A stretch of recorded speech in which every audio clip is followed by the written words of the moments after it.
When people start to put self-care on the back burner, there tends to be more takeout or fast food. And then that impacts how you feel in your body, which can then also impact your mental health. And so it becomes a cycle.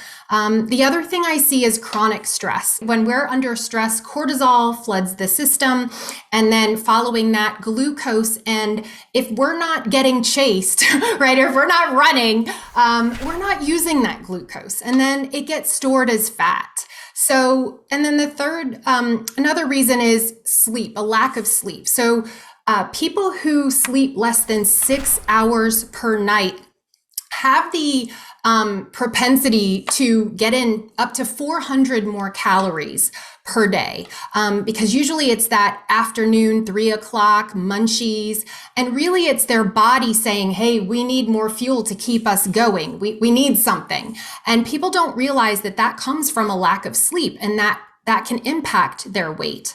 And then for those on a bariatric weight loss journey, something that I learned in my own process is, yes, your stomach is smaller, but if you graze all day, you can get in just as many calories over the course of a day as you could during mealtime. So when your brain says, hey, I want food, it may not be because you're physically hungry. It may just be because you have space or you're bored or something else. And so that's really important to keep in mind. You really have explained that well, the reasons why bariatric surgery may fail for certain people. But you do have some advice to help keep the weight off after surgery. You've put together some tips. So tell us about the first tip, something you say something out loud. Yes. What I will suggest to someone is, I will say, talk to yourself, right? Your self-talk is important. So stand up, put on your shoes, walk out the door, and say this to yourself as you're doing it, right? And this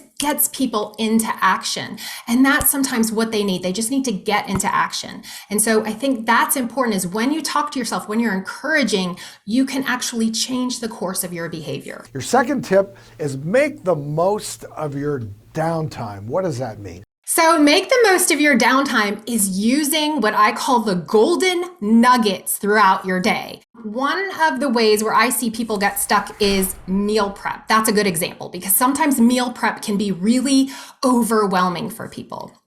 So one of the things that I do is, in between my appointments, I use those golden nuggets of time for different things. So I might go to the kitchen and chop an onion, and then I come back and I'll do an appointment. And then I'll go back to the kitchen and I'll saute the onion. And so by the end of the day, I've cooked an entire dinner. These little golden nuggets of time can be a way that you prioritize you. And finally, you say change how you think about certain words. Yes. That's pretty powerful. Explain that. So language is so important. And it's so important that we don't even realize the impact that it has on our subconscious minds. And so what I do is similar to a word association. So I'm going to give you a word, and then you can tell me what you think of it. I use this a lot in my coaching groups. So I'll start with the word exercise. And I'll ask people, how does it make you feel in your body? How do you think about this word? And oftentimes I'll get, ugh, I don't want to. It's hard. It's something I have to do. And this is the association that they have with exercise. So then I'll change the word and I'll say fitness, or working out, or Pilates, or yoga. And different people will have different associations based on how they think about that word. My favorite one, however, is moving your body.